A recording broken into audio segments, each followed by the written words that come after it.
Bienvenidos a todos, bienvenidos de nuevo al programa. Soy vuestro anfitrión, Danny Haifong. Me acompañan el exanalista de la CIA, Larry Johnson, y el ex jefe de gabinete y coronel retirado del ejército, Lawrence Wilkerson. Caballeros, muchas gracias por acompañarme hoy. Oh, Zeus. Sí, Bueno, ojalá estuviéramos hablando de otra cosa, por el amor de Dios. sí, yo también, Pero parece que vamos a estar hablando de esto un buen rato, chicos. Y eso es la guerra de agresión contra Irán. Ahora, uno de los acontecimientos que ha surgido en el último día, más o menos, es la entrada de Hezbollah en la guerra, uniéndose a Irán en ataques coordinados, de lo que muy pocos están hablando, caballeros. Mientras escucho vuestra reacción a esto y vuestra evaluación de lo que está ocurriendo, voy a mostrar parte de la información sobre estos ataques coordinados. Hay sirenas sonando por todo Tel Aviv mientras hablamos debido a estos ataques. Aquí está DD Geopolitics. Compartieron los ataques nocturnos de Irán, que coincidieron con el lanzamiento de cohetes y drones por parte de Hezbollah contra posiciones de las FDI también.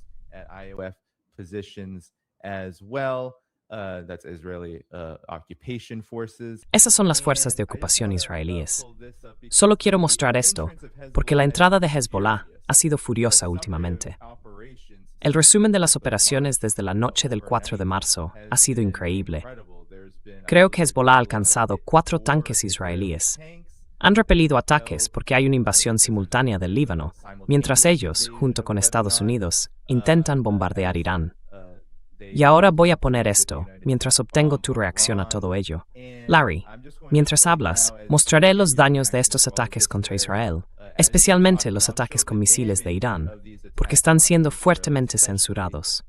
Incluso tenemos pruebas de ello de la propia CNN. No te estamos mostrando eso, porque el gobierno israelí no nos permite ni quiere que mostremos de dónde pudo haber venido ese interceptor. Así que hay una fuerte censura, señores. Voy a poner las imágenes de los daños mientras habláis. Entonces, Larry, ¿cuál es tu reacción? ¿Cómo cambia la situación la entrada de Hezbollah? ¿Y qué opinas en general de cómo está esta guerra ahora que entramos, si no me equivoco, en el 5º día? ¿Estás diciendo que Hezbollah sigue siendo una fuerza viable?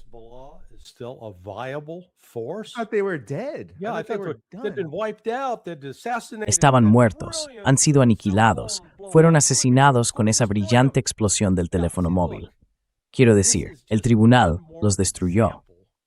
Sí, mira, esto es solo otro ejemplo de cómo continúa este gaslighting en Occidente, donde, ya sabes, el hecho es, y yo lo decía entonces, que Hezbollah se fue a la clandestinidad. Las rutas de contrabando que han existido durante milenios seguían abiertas y operativas, así que quizá ya no recibían vuelos directos desde Teherán, pero, por Dios, seguían recibiendo armas, suministro de dinero de Irán y de otros.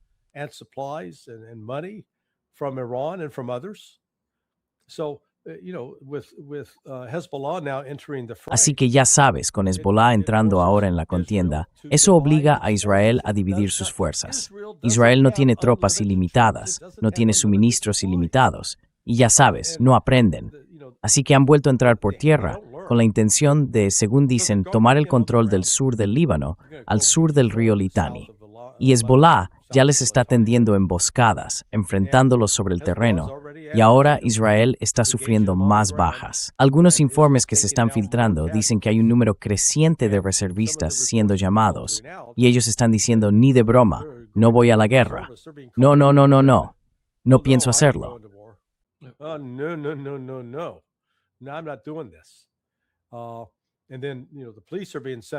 Y luego, ya sabes, la policía está siendo enviada para detenerlos, y eso está provocando enfrentamientos.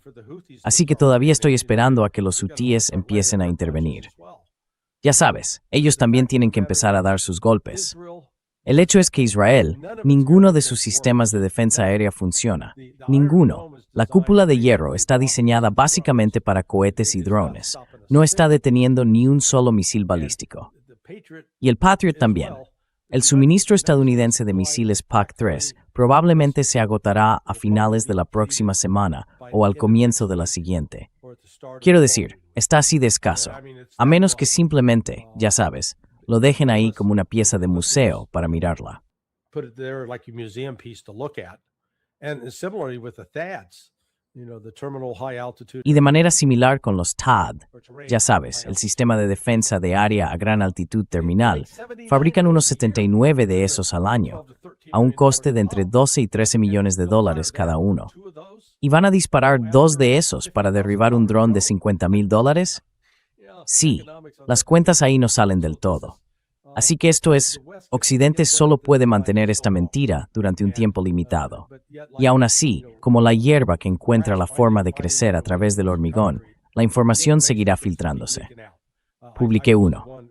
RT tuvo acceso ayer a un vídeo que mostraba en Tel Aviv todos esos misiles de defensa aérea siendo lanzados, ninguno acertando, y luego 4 impactos importantes de misiles balísticos iraníes.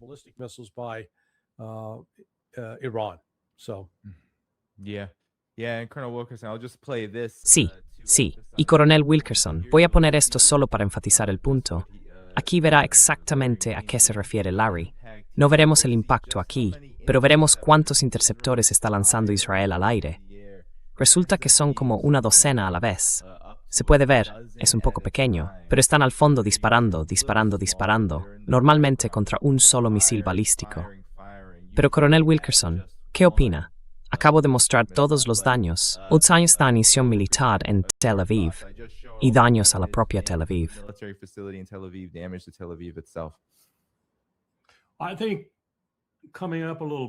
Creo, subiendo un poco, y permíteme repetir lo que decía Larry, estoy oyendo que de los 90,000 reservistas que convocaron, apenas consiguieron 60,000.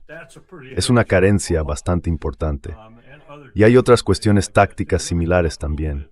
Permíteme elevar un poco el nivel de análisis, si se quiere.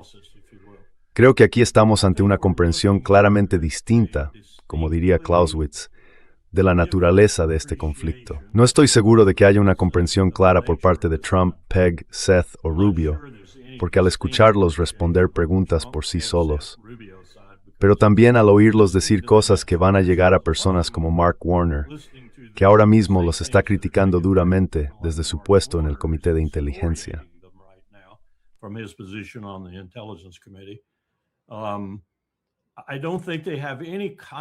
No creo que tengan una idea real de la naturaleza del conflicto.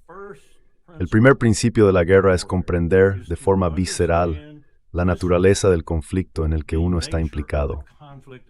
Permíteme señalar lo diferentes que parecen ser las evaluaciones, porque no consigo determinar qué piensa realmente nadie dentro de la estructura de seguridad nacional de Estados Unidos. En primer lugar, parece que creen que esta será una guerra corta. No lo es. Tengo noticias para ellos. Va a durar años si insisten. Y no van a insistir, porque otros factores van a influir.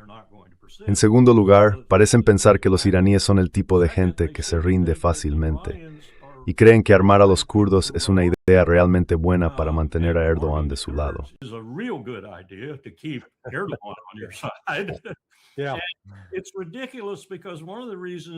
Es ridículo, porque una de las razones por las que llegaron esos últimos envíos de helicópteros es que eso es lo que van a usar para matar a esa gente, y de manera muy eficiente, creo yo. La comprensión de lo que está ocurriendo aquí es diametralmente opuesta. Los iraníes están en esto a largo plazo, con 93 millones de personas y un vasto territorio.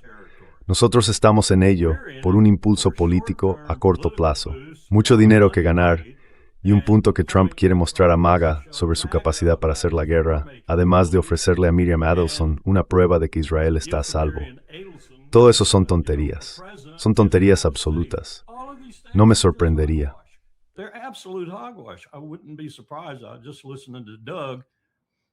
Estaba escuchando a Doug en el programa del juez y él está preocupado por lo mismo que yo, que Netanyahu vaya a cargar 3 o 4 armas nucleares, tenerlas listas y usarlas, porque Israel se está yendo por el desagüe con todo esto.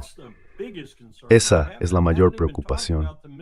Ni siquiera he hablado de la falta de comprensión sobre lo que esto va a provocar económicamente, no solo para nuestros aliados, amigos y posibles enemigos, sino también para nosotros, en última instancia. Veamos lo que hizo Trump con la Reserva Estratégica de Petróleo. Durante su primer mandato, y luego en la campaña para el segundo y el primer mes de ese mandato, siguió garantizando que volvería a llenar la reserva estratégica de petróleo, que ahora está en niveles peligrosamente bajos. No ha puesto ni una gota de petróleo en esa reserva. La de la India tampoco está en buen estado.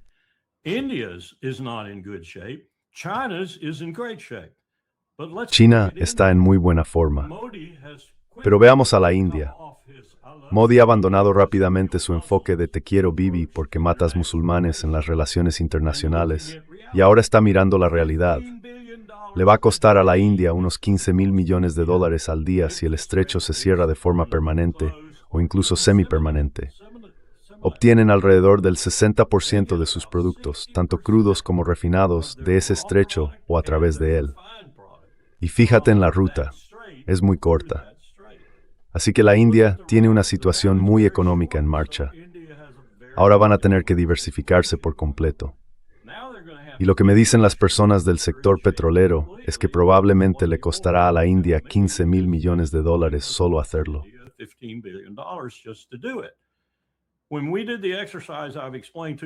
Cuando hicimos el ejercicio que te he explicado antes, en Pekín en 2009, teníamos a todo el mundo allí. Marad, Lloyds of London, todos los transportistas, todas las aseguradoras, China, Japón, Corea, todos los países implicados. Simulamos la eliminación en ese momento de Ras Tanura, supuestamente por un ataque terrorista, unos 6,5 millones de barriles por día, según recuerdo. Ras Tanura sigue siendo importante, pero ahora hay un puerto más grande, o al menos una instalación mayor para la descarga de petróleo. Cuando realizamos ese escenario, teníamos a personas de gran credibilidad sentadas alrededor de la mesa de todos esos países que conocían los mercados petroleros. Había multinacionales representadas allí, Royal Dutch Shell, ExxonMobil, Total de Francia y así sucesivamente.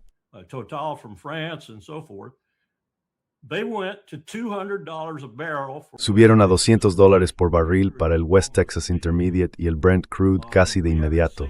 Aún no hemos visto eso, pero sí estamos viendo que los precios suben.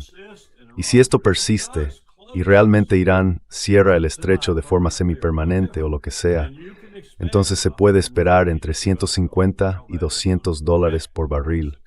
Eso va a destrozar la economía mundial, va a hundir y desmoronar a la gente. Putin va a beneficiarse enormemente. La profetiza Ciber no va a ser en el mundo. Va a ser destrozor, mano. Así que Ryder es en el amto Walter Goetting. Is absolutely insane. Yeah, I'm glad you brought in the economy. Sí, me alegra que hayas mencionado la economía aquí, Coronel Wilkerson, porque ya está teniendo un efecto en la economía mundial. Sabemos que los precios del petróleo han subido hasta cierto punto. También hemos oído que los daños a la economía de Israel por esta guerra podrían alcanzar los 2.900 millones de dólares a la semana. Eso lo dijo el ministro de Defensa de Israel. Y Larry, quiero decir, este tipo de daño, creo, sugiere que sí, la economía podría estar realmente... Oh, perdón por eso. Aquí vamos, déjame quitarlo. Lo volveré a mostrar en un segundo. Pero sí, 2.900 millones de dólares a la semana que se están desangrando de la economía israelí, mientras sabemos que los precios del petróleo también están subiendo. Pero Larry, ¿qué opinas?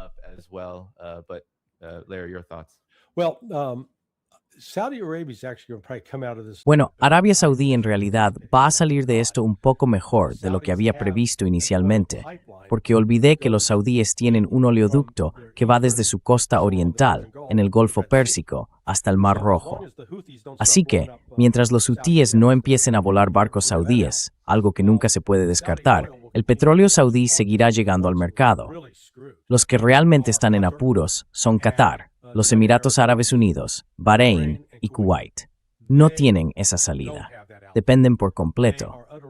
Y si tomamos el caso de Qatar, dos de sus principales actividades económicas son en primer lugar el suministro de gas natural licuado, pero eso ahora está paralizado.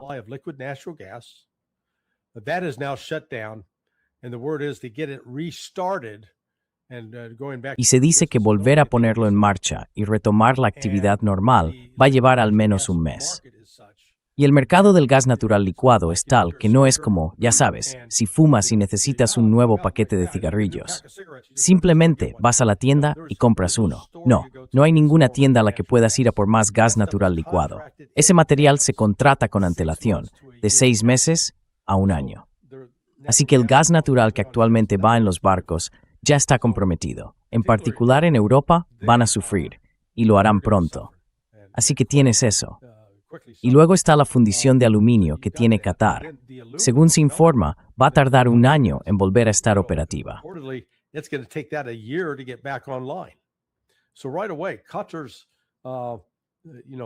Así que, de inmediato, el brillante futuro económico de Qatar, ya sabes, aquel en el que confiaba, con Estados Unidos cubriéndole las espaldas por la base aérea de Al-Udeid, un importante centro, quiero decir, ha sido la principal puerta de entrada y salida del ejército estadounidense en la región. Yo estuve allí. Llegué en mayo de 2006 de camino a Irak, rumbo a Balad, y ya sabes, tenían unas instalaciones increíbles en Al-Udeid, un calor insoportable, pero todo el personal estadounidense pasaba por allí para entrar en Irak o Siria. Así que eso se ha acabado. Y además, los Emiratos Árabes Unidos también están sufriendo. Así que van a ejercer una enorme presión sobre la Casa Blanca.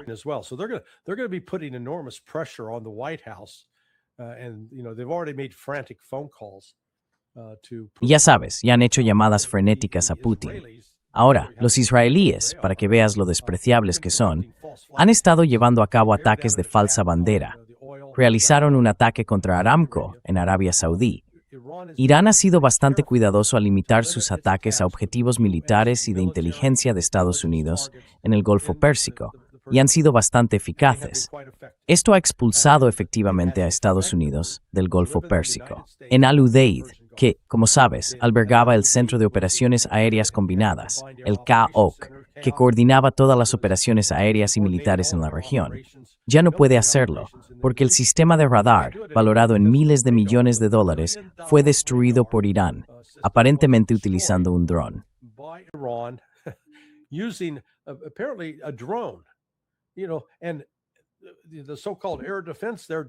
Y la llamada defensa aérea allí no funcionó, así que perdisteis eso. La quinta flota, con base en Bahrein, su cuartel general está diezmado, no va a volver allí.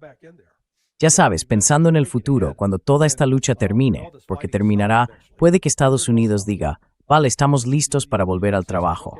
Y puedo imaginar a esos países diciendo, no, lo sentimos, no os queremos de vuelta, traéis demasiado equipaje con vosotros. Irán está tomando medidas para intentar, ha estado coordinándose con Arabia Saudí, y por tanto los esfuerzos de Israel por provocar una guerra más amplia han fracasado hasta ahora.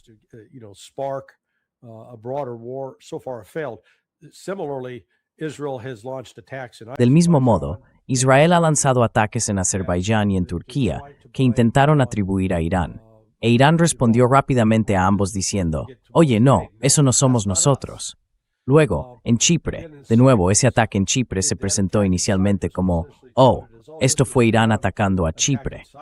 Pero parece que en realidad fue Israel intentando que pareciera que era Irán. ¿Por qué? Porque si logras involucrar a la OTAN, si consigues un incidente del artículo 5, entonces de repente se convierte en una guerra de la OTAN contra Irán. Eso es lo que Israel está intentando provocar. Y hasta ahora, Irán ha conseguido resistirlo. Pero ya sabes, la cantidad de manipulación que está ocurriendo es impresionante. Y un último comentario sobre esos radares.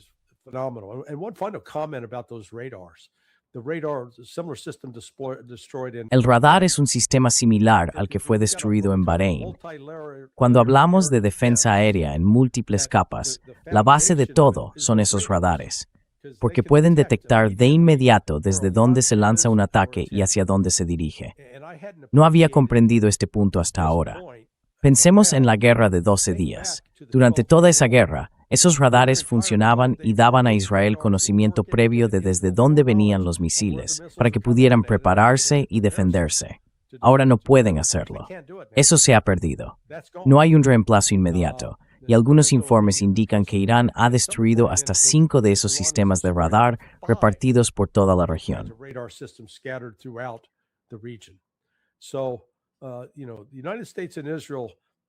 Así que, ya sabes, Estados Unidos e Israel decidieron iniciar una pelea que no están preparados para terminar. Y lo que han creado, en lugar de desesperanza y descontento en Irán, es unidad en la sociedad. Es el mismo fenómeno que vimos en Estados Unidos inmediatamente después de los atentados del 11 de septiembre de 2001. Y no quiero entrar en si fue una operación de la CIA o un misil. Solo hay que dar un paso atrás y observar que el 10 de septiembre había divisiones políticas y luego el 12 de septiembre de repente había unidad. Y el coronel Wilkerson puede hablar de eso mucho mejor que yo.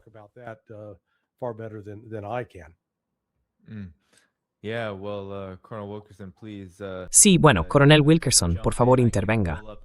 También puedo mostrar imágenes de los daños, porque la censura ha sido menos severa en lo que respecta a lo que estamos viendo en estas bases. Y creo también, Larry, en relación con tu comentario, que Irán ha destruido, creo, 2 sistemas THAAD hasta ahora, lo cual es algo importante. 3, sí, creo que solo hay 11 de esos, o había 11. Sí. En fin, coronel Wilkerson, por favor, únase a mí.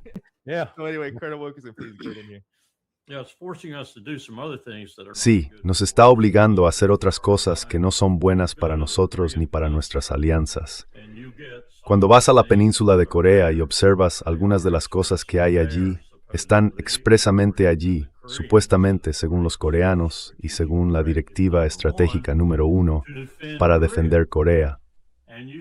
Y cuando empiezas a prepararte para otro conflicto y a retirar cosas de la península para llevarlas a ese conflicto, los coreanos comienzan a tener dudas aún más profundas sobre si realmente estás allí para defenderlos. Así que también estamos haciendo ese tipo de cosas.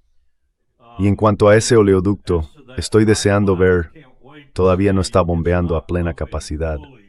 Una de las razones por las que Arabia Saudí y los Emiratos estaban teniendo problemas con Al-Ansar, los hutíes, era ese oleoducto. Esa fue una razón, quizá no la única, pero fue una razón.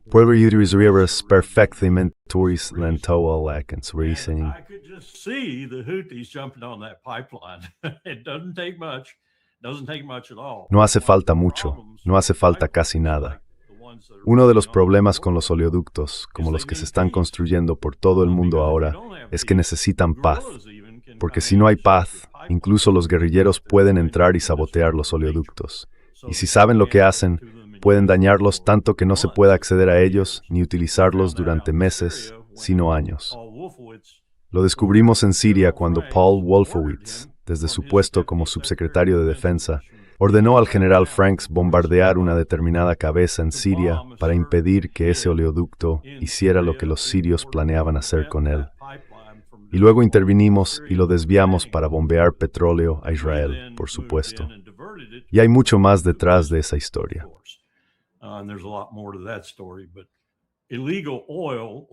Pero el petróleo ilegal, seamos sinceros, el petróleo por debajo del coste, ha estado llegando a Israel con nuestra ayuda para agilizarlo desde que Mark Rich fundó Glencore y empezó a robar petróleo del programa de la ONU Petróleo por Alimentos y a enviarlo a precios rebajados, utilizando de vez en cuando este oleoducto, así como otros, hacia Israel.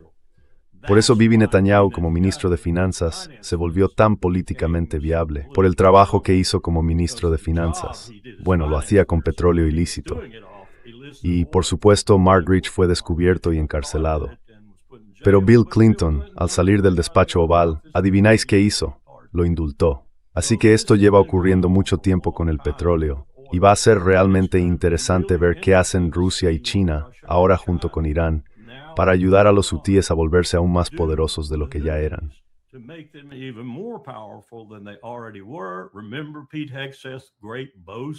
¿Recuerdas la gran fanfarronada de Pete Hex sobre cómo abriremos el Mar Rojo y todo volverá a ir bien? Pues fracasó por completo. Lo intentarán de nuevo, y entonces tendremos el Bab el-Mandeb, que en realidad es un estrecho mucho más importante que el de Hormuz, y también un punto de paso insostenible. Y se trata de mucho más que petróleo y gas. Se trata prácticamente de todo lo que el mundo produce y que pasa por el canal de Suez. Así que estamos ante la posibilidad, y no puedo insistir lo suficiente en esto, estamos ante la posibilidad de una situación global que realmente cause perjuicio, daño y sufrimiento a mucha gente. Y van a odiarnos a muerte. and they are going to hate our guts. I can't imagine a single NATO country. No puedo imaginar un solo país de la OTAN, sin importar el artículo 5, que bajo ninguna circunstancia se meta en este conflicto, porque en el fondo ya no les caemos bien. Y les caeremos aún peor cuando vean el panorama económico que se está configurando por lo que hemos hecho, porque no entendemos la naturaleza de este conflicto. Y volviendo a eso, lo más profundo que no entendemos es la probabilidad de que Bibi Netanyahu abra la caja nuclear y deje salir al genio. No tengo ninguna duda de que si Israel se hunde y él no logra entender que no estamos destruyendo Irán, usará una. Eso sí que es un problema. That's really a problem. Yeah, I would say so. Larry, Sí, before we yo diría move que on, sí. You said, Larry, that, antes de que saliéramos al aire, dijiste que Donald Trump, la administración Trump, Estados Unidos e Israel, porque en realidad esta es su guerra, estaban desesperados. Ahora, por supuesto, tenemos, creo, alrededor de 1,000 iraníes muertos hasta este momento.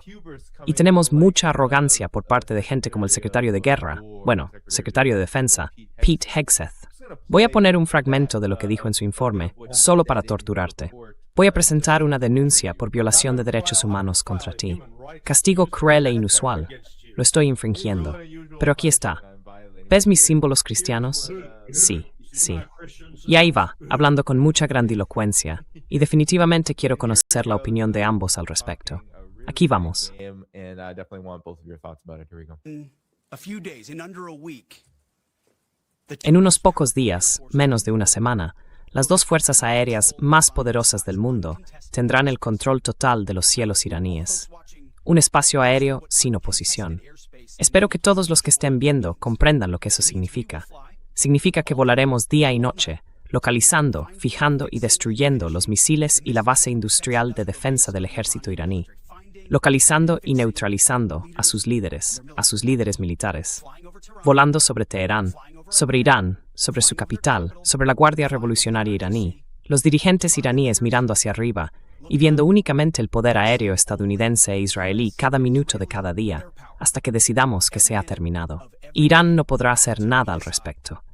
B-2, B-52, B-1, drones Predator, cazas controlando los cielos, seleccionando objetivos, muerte y destrucción desde el aire todo el día. Vamos en serio. Nuestros combatientes tienen las máximas autorizaciones concedidas personalmente por UNTA y por un servidor.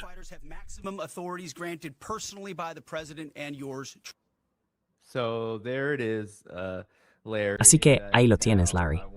Y ahora definitivamente están alcanzando objetivos. Aquí tienes algunas de las cosas que están golpeando. Aquí hay una... creo que esto en realidad es un señuelo. Así que esto es una de las cosas que han estado circulando, Larry. Se habla mucho de todo este control. También se habla de esta guerra que ahora continúa. Se suponía que duraría 4 días. Ahora dicen 8 semanas. Ahora dicen que podría durar más que eso. ¿Qué análisis es eso? Longer than that. Well, What do you make of this? Let me ask you. Déjame hacerte un par de preguntas.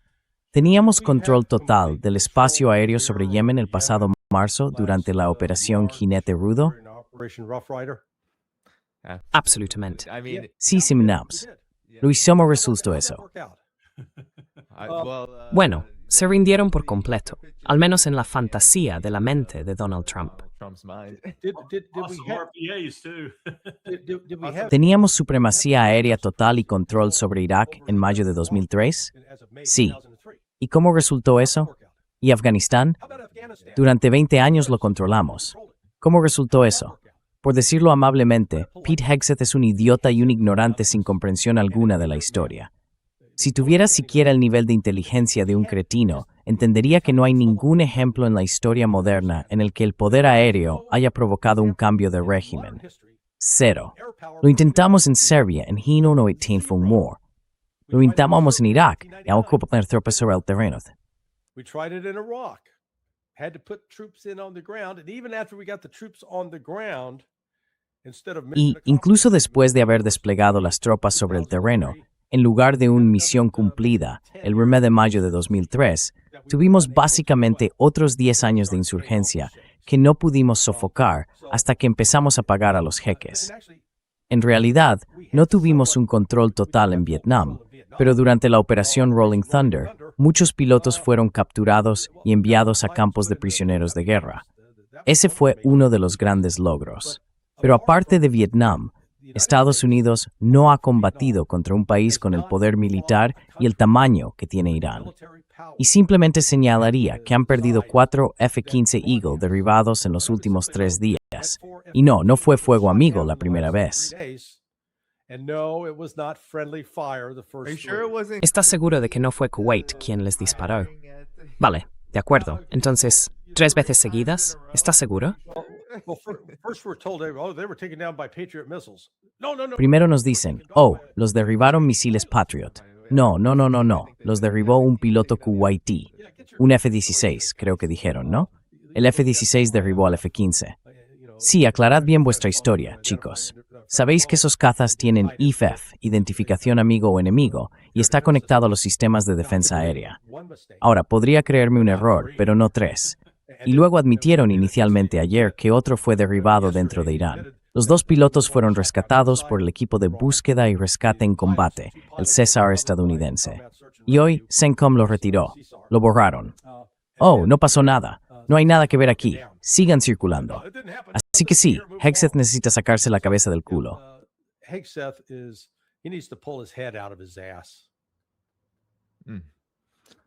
Sí, coronel Wilkerson, le cedo la palabra. I couldn't agree more. No podría estar más de acuerdo.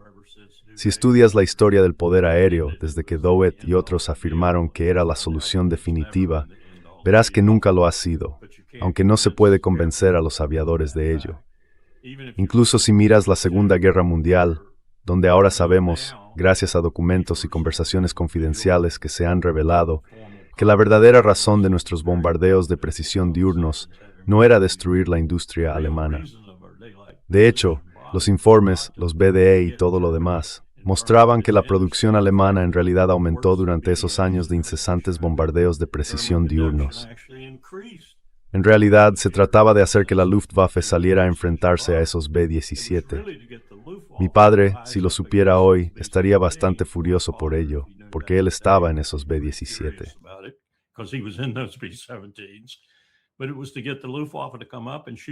Pero la idea era hacer que la Luftwaffe saliera a enfrentarlos y derribarlos, de modo que, cuando finalmente entramos en el continente europeo, la operación Overlord, retrasada un año entero, en realidad porque aún no habíamos terminado esa tarea, apenas se veía un avión alemán oponiéndose. Y ese era el propósito. No se trataba de destruir la producción alemana. Eso era algo secundario, y no ocurrió en la medida en que dijimos que ocurrió. Se trataba de hacer que la Luftwaffe saliera y derribarla. Así que, si tienes una estrategia indirecta como esa, el poder aéreo puede contribuir a tu victoria final, pero no va a ganar la guerra por sí solo. Y desde luego, Pete, cariño, sionista cristiano de pacotilla, no va a derrotar a 93 millones de personas en tierra que probablemente estén levantando el dedo corazón a cada misil guiado que les envíes. Lo siento. Sí. Esta mañana, Doug señaló algo que yo no sabía. No había estado comprobándolo específicamente, pero dijo que incluso con las HODAM, que básicamente convierten una bomba de hierro en una munición guiada de precisión, nos estábamos quedando sin MGP. Así que, Petey, si solo queda 1 o 2 semanas de MGP, no te servirá de mucho lanzar esas viejas bombas de hierro por todo ese lugar. Y estoy seguro de que tenemos montones de ellas. Lanzamos más bombas de hierro sobre Vietnam del Norte, la Summer, sobre Alemania, la Segunda Guerra Mundial. Estúpidas bombas de hierro. Dumb iron bombs. Larry, Sí. Bueno, Larry, ya sabes, ¿cómo refleja esto la desesperación? Porque ahora seguimos escuchando que el calendario se amplía cada vez más.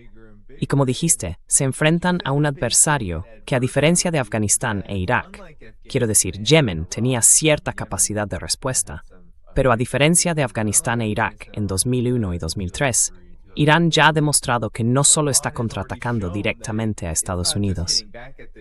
Está golpeando en todas partes. está arrancando carnes los activos que Estados tiene en la región. asset Yeah. that the U.S. has in the region. Well, it has now in less than a week. Bueno, en menos de una semana, Irán ha expulsado a Estados Unidos de sus bases militares en el Golfo Pérsico. Instalaciones como la principal, Al Udeid en Qatar, y la base naval en Bahrein, que eran centros de operaciones fundamentales con mucha actividad, ya no la tienen.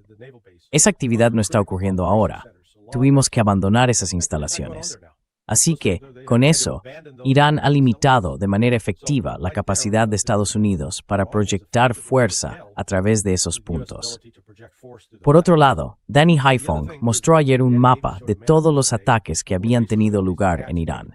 Y cuando ves ese mapa, se extiende desde Teherán, en el norte, directamente hacia el sur. Cubre una distancia de unos 400 kilómetros desde la frontera con Arabia Saudí hacia el este. From the border with Saudi Arabia going east. What does that mean?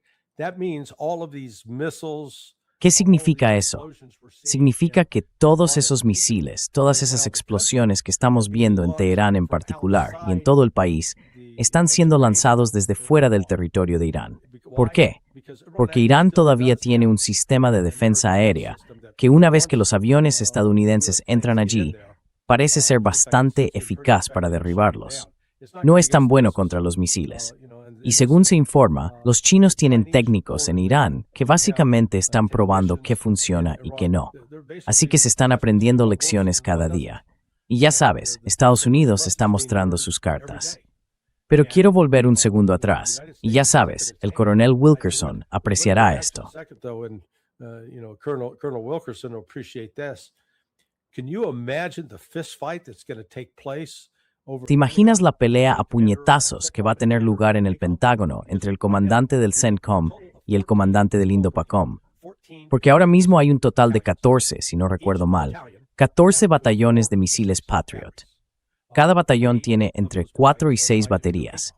3 de esos batallones están asignados al INDOPACOM. Así que si haces las cuentas, son 3 batallones, lo que significa entre 12 y 18 baterías. Cada batería, según la configuración, dispone de un suministro de 72 misiles PAC-3 o 96. Si miras la producción total de misiles PAC-3 desde 2015, son 4.620. Ese es el total. Y cuando entiendes que en combate se disparan 2 de esos por cada objetivo entrante, ves con qué rapidez puede agotarse ese arsenal. You fire 2 of those per incoming target. Now, we've delivered at least 1,000. Ahora, hemos entregado al menos 1,000 de esos a Ucrania. Así que, de inmediato, resta eso de 4.620. Ahora nos quedamos en 3.620. Y luego estás mirando, ya sabes, cerca del límite superior, haz las cuentas, 96 por 18. Así que hay más de 1,000 misiles PAC en INDOPACOM. Literalmente Estados Unidos está quedando sin ellos. Se van a quedar sin existencias, si no esta semana, la próxima o la siguiente. También depende de si tienen objetivos que crean que tienen una posibilidad razonable de alcanzar. Así que esa lucha va a ser una lucha real, porque habrá quienes argumenten, oye, la verdadera amenaza es China, no Irán. Y eso va a provocar un verdadero revuelo en todo el estamento de defensa.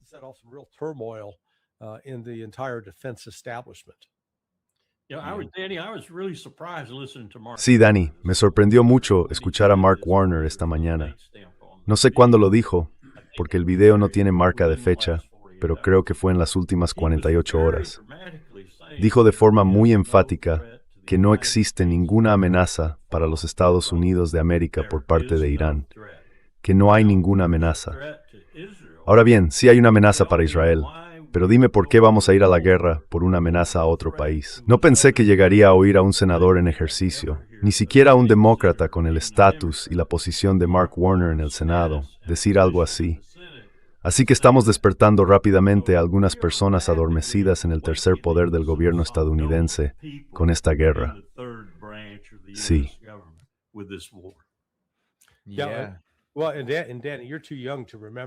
Bueno, Danny, eres demasiado joven para recordarlo. De hecho, puede que ni siquiera hubieras nacido cuando George H.W. Bush, sí, fue en 1988, hizo la famosa promesa, «Leen mis labios, no habrá nuevos impuestos». ¿Y qué pasó después? subió los impuestos y luego le dieron una paliza en las siguientes elecciones. Ahora Trump no va a presentarse en unas elecciones posteriores, pero habrá unas elecciones en noviembre, y la traición que vimos ayer, cuando Alex Jones puja el tren de Trump, sabes que está en problemas.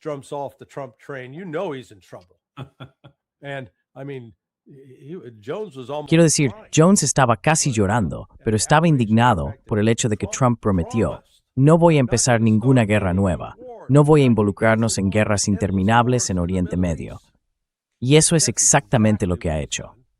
La gente de su base, una parte significativa de ellos, está abandonando a Trump. Van a abandonar a los republicanos en otoño. Y entonces de repente tendrás una Cámara de Representantes demócrata, tendrás un Senado demócrata, y Trump será senador en inicios político y será condenado. Hago esa predicción ahora mismo.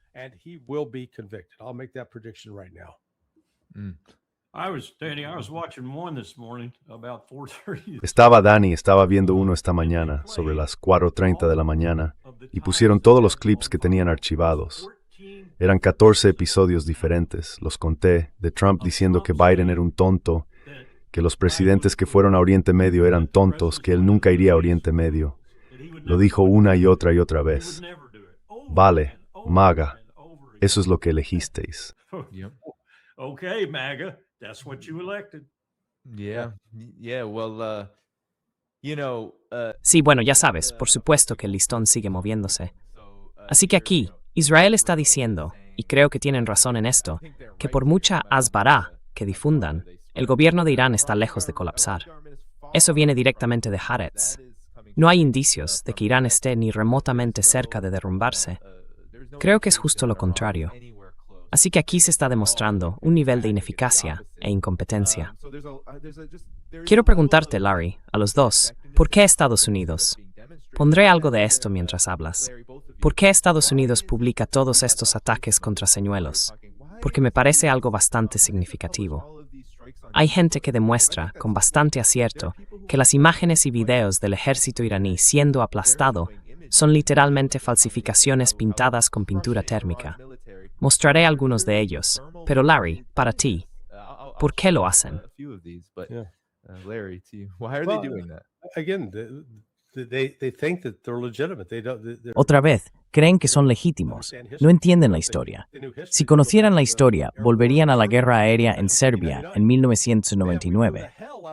Hombre, destrozamos por completo la artillería serbia, que resultó ser de cartón. Sí, o de cartón, o de carretas y troncos de madera hechos para parecer cañones. Sí, lo que me sorprende es eso de, estamos destruyendo todos sus lanzadores. ¿De verdad? Porque pasamos 7 semanas intentando hacer eso con los hutíes y nos costó muchísimo. Y el terreno en Irán es mucho más favorable para ocultar lanzadores y moverlos de un sitio a otro. Así que, ya sabes, otra vez nos estamos haciendo propaganda a nosotros mismos. Y mientras tanto, así es como funcionan sus mentes analíticas.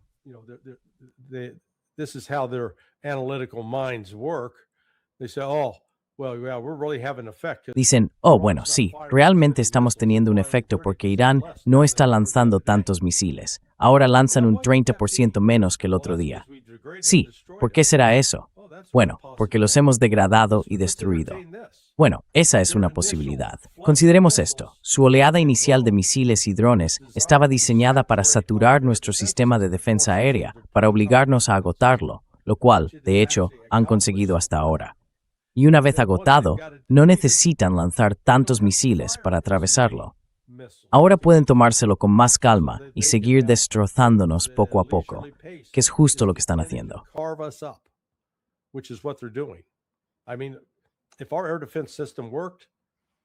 Quiero decir, si nuestro sistema de defensa aérea funcionara, todavía tendríamos a nuestro personal en esas bases de Bahrein y Al-Udeid. No es así. Han tenido que abandonar el barco, por así decirlo. Así que esta es una guerra que ni Estados Unidos ni Israel pueden controlar. Y la situación en Israel, aunque los censores están trabajando desesperadamente para controlar la información, se está volviendo crítica. 5 días más de este tipo de castigo y estarán suplicando a Trump. Tenemos que detener esto. Párala. Tenemos que ponerle fin. Y yo predigo que Irán dirá, idos al diablo. Irán va a continuar en medio de esto. Nia. We're only going to continue until they're going to get a victory out of this, and they're going to exact concessions. Y van a exigir concesiones a Estados Unidos y a Israel. Quiero decir, no es probable que Irán diga, oh, nos rendimos, nos damos por vencidos, no podemos soportarlo. No lo entienden, no es fanatismo, pero es como la fe de los mártires cristianos. La fe de los mártires musulmanes es esta: nuestro destino está en manos de Dios. Si vivo, es según la voluntad de Alá. Si muero, es según la voluntad de Alá, y estaré con Alá en el paraíso. Pero vamos a luchar, no vamos a rendirnos. O brathnclade en chitrath reisto, del profeta. The third son of the prophet, back, and we're going back, more than 1,000 years. Sabes, estamos retrocediendo más de 1000 años. Estaba rodeado, pero se negó a aceptar a ese sucesor corrupto del profeta, y salió con solo 70 hombres a enfrentarse a un ejército de 3000. Perdió, fue derrotado, fue asesinado.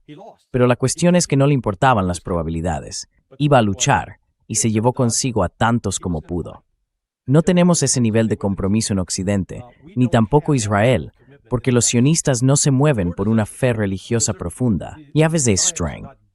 Esta tendría que la fe religiosa existe resultará más de más power que por ofrecer. And more powerful than anything that the West has to offer. Danny, let me make a comment on that. Y eso es, Danny, déjame hacer un comentario sobre eso, porque acabo de terminar de ver a John Hagee exaltando a su público. Y Larry tiene toda la razón. Apostaría, me encantaría verlo comprobado, si pudiera de algún modo realizar un experimento, que esas personas en el público que estaban tan entusiasmadas con la idea de que Jesús bajara con una espada llameante y el Armagedón, todo lo cual Hagee estaba prediciendo, por supuesto. Sé que no te lo vas a creer, Danny, pero tenemos un problema considerable en las Fuerzas Armadas de Estados Unidos en este mismo momento con ese mismo fenómeno. Mentuen.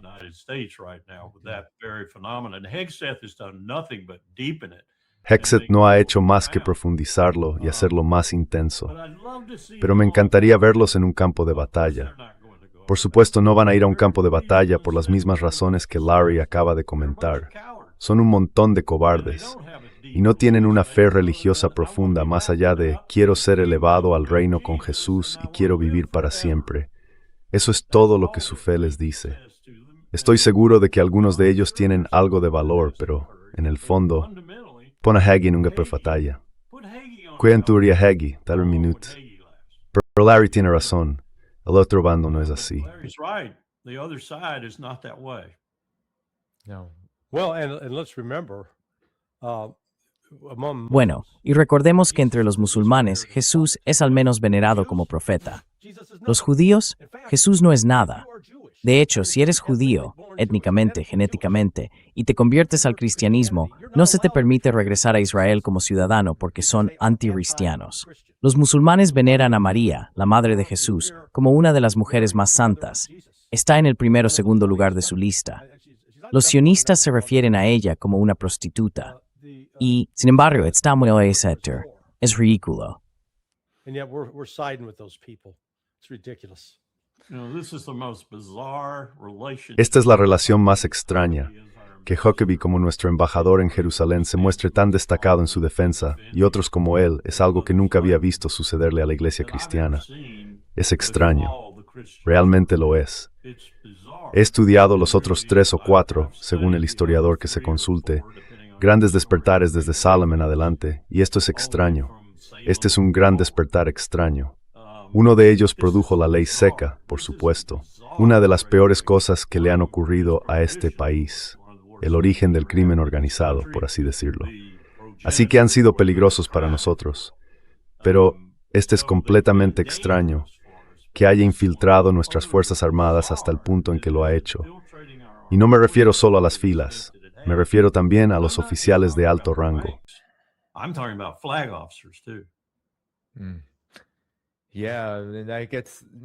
Sí, eso me lleva a la pregunta, Larry, y a ambos. Dado que matar a iraníes, como están haciendo Estados Unidos e Israel, no está debilitando al gobierno iraní ni a la soberanía de Irán. De hecho, parece estar logrando justo lo contrario.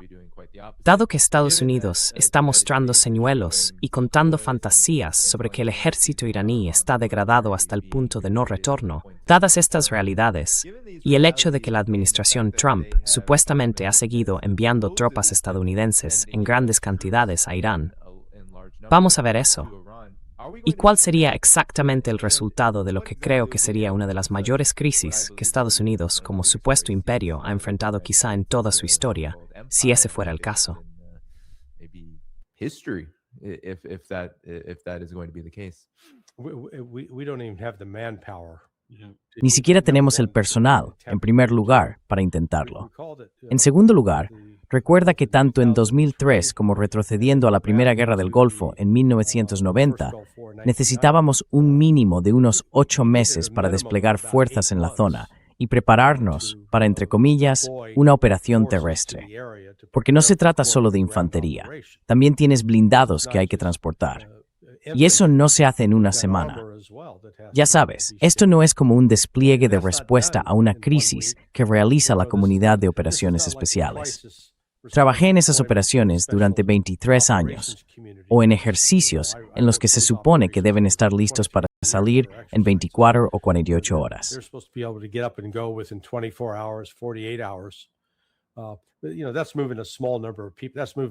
Sabes, eso implica mover a un pequeño número de personas, quizá unas 200 o así. No, de lo que estamos hablando aquí es de que cuando te das cuenta de que la combinación iraní de la Guardia Revolucionaria, el ejército regular y la BASIC suma más de 1 millón de personas, y la proporción adecuada es que necesitas una ventaja de 3-1. Así que tendríamos que tomar nuestro ejército de 460,000 efectivos, complementado con unos 110,000 marines. Eso nos lleva a cerca de 600,000. Sí, tendríamos que multiplicar eso por 5, llegar a un ejército de unos 3 millones de hombres para enfrentarnos a Irán y tener alguna esperanza de capturarlo y conquistarlo.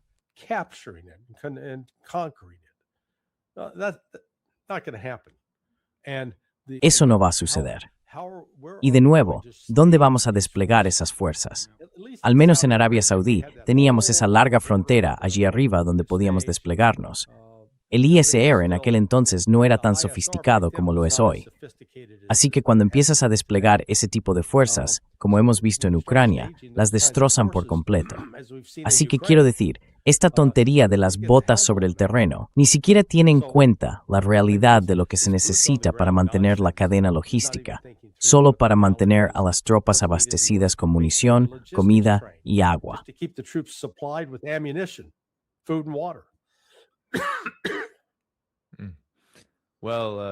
Bueno, Coronel Wilkerson, ¿hay algo más de lo que no estemos hablando en relación con esta idea de las tropas estadounidenses? Bueno, Larry tiene razón. Larry tiene toda la razón. Habría que movilizarse al menos parcialmente, y yo diría que completamente.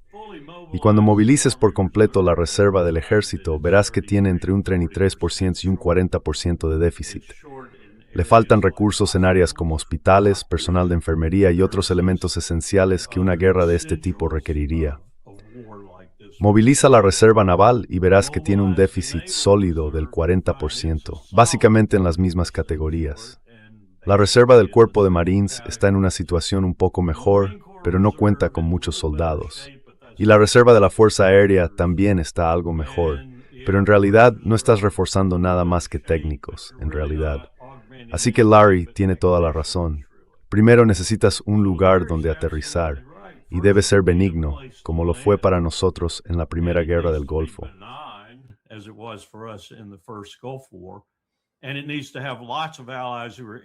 Y necesita tener muchos aliados interesados en que tengamos éxito. Dios mío, teníamos sirios, franceses, turcos, otros en aquella fuerza de 625,000 efectivos.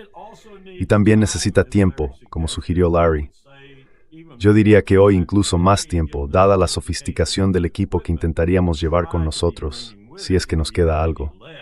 Y básicamente necesita un entorno benigno, como dije antes. Con eso me refiero a un periodo de tiempo que te permita establecer un punto de desembarco. Trump y Hicks hablaban de poner un fondo anfibio ahí fuera, si es que se pudiera encontrar uno que flotara, y colocar algunos marines en él, enviarlos a Bandar Abbas o donde fuera y realizar un desembarco. Muchas gracias. Muchos marines muertos. Thank you very much. A lot of dead Marines. Sí. Quiero decir, eso plantea la cuestión, Larry. ¿Cómo es que Estados Unidos está estableciendo estos plazos tan amplios, verdad? El tiempo que sea necesario. Israel está diciendo lo mismo, pero parece que las cosas están escalando rápidamente, especialmente en lo que respecta al problema de la defensa aérea. ¿Cómo afecta eso a la situación? ¿Cómo influyen los problemas de equipamiento y munición? Porque parece que lo que Danny Haiphong le estaba diciendo a la administración Trump, al propio Donald Trump, antes de que todo esto empezara, ha sido, no sé, prácticamente suprimido, aplastado, ignorado. Suppressed, squashed, ignored. Well, the United States. Bueno, la estrategia de Irán en este momento es continuar, por así decirlo, destruyendo la presencia militar estadounidense en el Golfo Pérsico. Al mismo tiempo, seguirán atacando objetivos en Tel Aviv, Haifa y un par de bases aéreas en Israel, siendo la principal Nevatim. Tendrán que empezar a destruir aviones allí.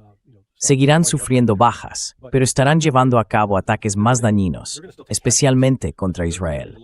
Israel no tiene la capacidad de soportar el dolor. Solo tienen unos 7 millones de habitantes. Irán tiene 90 millones. Iran's got 91 million people.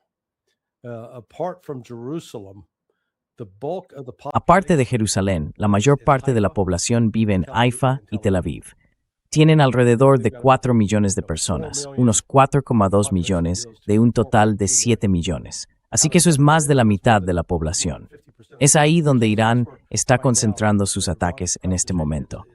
Y en algún momento, Israel va a exigir que Estados Unidos, ya sabes, nos saque de esto, como hicieron el pasado junio. Solo que esta vez no hay una vía de escape, a menos que Trump salga y diga, vale, hemos ganado, nos retiramos, misión cumplida. Pero no creo que Irán se detenga en ese punto. No van a parar hasta haber obtenido concesiones de Occidente. until they're going to extract concessions from the West. Sí, eso es lo que han estado pidiendo, ¿verdad, Coronel Wilkins? Solo voy a añadir algo a la lista de Larry que es absolutamente acertada. En 1982, en el Líbano, también tuvieron que sacarlos de apuros. Eso fue Ariel Sharon. Sí, Es una defensa en ese momento. Sí, no discrepo con nada de lo que dijo. Creo que nos espera un conflicto largo. Ellos no lo hacen. Me refiero a Hegseth, Trump y Rubio. Déjame señalar otra cosa sobre Rubio que realmente me irritó ayer. Estaba dando una entrevista que me hizo pensar que ni siquiera sabía en qué consisten las operaciones de evacuación de no combatientes. Y ni siquiera sabía que en cada consulado y embajada tenemos informes F-77 que nos indican dónde viven todos los estadounidenses, cuáles son sus números de teléfono, cómo contactarlos de otro modo, dónde se encuentra un determinado plan de ayuda y todo ese tipo de cosas. Lo que realmente quería decir, si dijera la verdad y le escuché, no creo que conociera la verdad, lo cual es incomprensible para un secretario de Estado. No matter prestale tenayini stay swinging.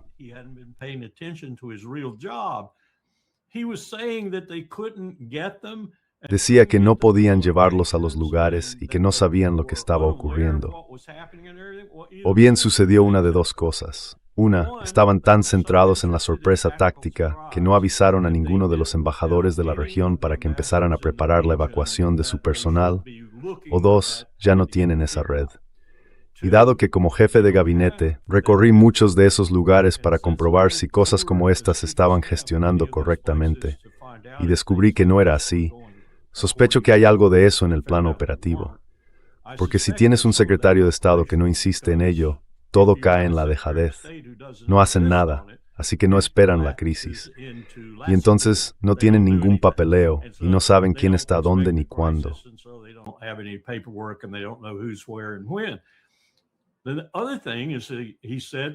La otra cuestión es que dijo que no tenían ningún avión. Bueno, habían cerrado la mayoría de los aeropuertos en las zonas que Irán estaba atacando, por razones obvias. Pero se supone que debes tener aviones de la flota aérea de reserva civil en espera listos para ir a donde sea necesario para evacuar a los ciudadanos. Piensa en 250,000 estadounidenses en la parte norte de Corea del Sur, en el área metropolitana de Seúl, y 30,000 proyectiles norcoreanos, que era lo que habíamos calculado que caerían sobre Seúl en 10 horas. Aún así, teníamos un plan Neo. Él no tenía nada planeado, absolutamente nada.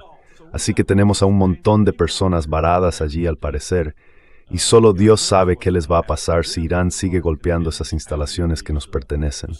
Es sencillamente inconcebible. Simplemente no pensaron. Bien, ¿algún comentario final de ambos? Larry, tú primero, y luego el coronel Wilkerson, por supuesto. Yeah, the Trump expectation for Sí, bueno, ya sabes, la expectativa de Trump de un final rápido de la guerra. Quiero decir, literalmente pensaban que ya habría terminado. Vamos a seguir hablando de esto la próxima semana y la siguiente. Todo ese entusiasmo inicial de, hemos ganado. Ya sabes, lo hemos visto una y otra vez. Probablemente tú estabas empezando el instituto o la universidad cuando George W. Bush intervino. ¿Sabes en qué portaaviones estaba cuando dio su discurso de misión cumplida? En el Abraham Lincoln, el mismo que está ahora en el Mar Arábigo. Así que, oye, eso fue misión cumplida el 1 de mayo de 2003 y seguimos combatiendo una insurgencia allí 8 años después. Así que, ya sabes, dije que no hemos aprendido nada, absolutamente nada de la historia. I said we've learned nothing from history. Sí. ¿Algún pensamiento final, coronel Wilkerson, antes de que se marche? Mi reflexión final es que una vez entré en el despacho del presidente y le dije, General, ¿puedo decirle algo en confianza que será realmente condenatorio? Él respondió, no lo sé. ¿Qué es? Yo dije, no deberíamos volver a tener un presidente del Estado Mayor Conjunto que sea un oficial de la Fuerza Aérea.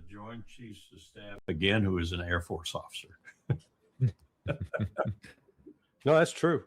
No, eso es cierto, ¿sí? Sí. Será, bueno, como dije, va a haber una pelea de comida en el Pentágono. Quizá ya haya empezado. Maybe actually be underway now. Sí, They're going to face Pero se van a enfrentar a la necesidad de intentar retirar a Indo-PACOM las baterías de misiles Patriot. Eso es duro. Quizá un batallón o dos. Indo-PACOM va a gritar. Acudirán a sus aliados políticos en el Capitolio y todo el grupo anti-China se va a levantar. Así que esto va a ser un desastre. This is going to be a it's gonna be messy. Yep. Va a ser un lío. Sí. Bueno, a todos, muchísimas gracias por vernos. Hoy tuvimos una audiencia enorme para Larry y el coronel Wilkerson. Aseguraos de ir a la descripción del vídeo, donde podéis encontrar el blog de Larry Johnson. He puesto todos los superchats, los nuevos miembros y los actuales, todo. Muchas gracias por vuestro apoyo. Hoy no llegamos a las preguntas, pero tendremos tiempo de sobra para eso, porque esta guerra no ha terminado, ni mucho menos. Dadle al botón de me gusta antes de iros. Eso ayuda a impulsar la retransmisión, para que más gente pueda escuchar a Larry y al coronel Wilkerson después de que termine el programa. También están ahí todas las formas de apoyar este canal: Patreon, Substack y más. Y mañana volveré a las 11:30 de la mañana, hora del este, con Sharmin Narwani de The Cradle, mientras continuamos con los informes y análisis diarios sobre esta guerra. Muy bien, todos. Nos vemos entonces. Adiós. Muchas gracias. Cuidaos. Thanks a lot. Take care.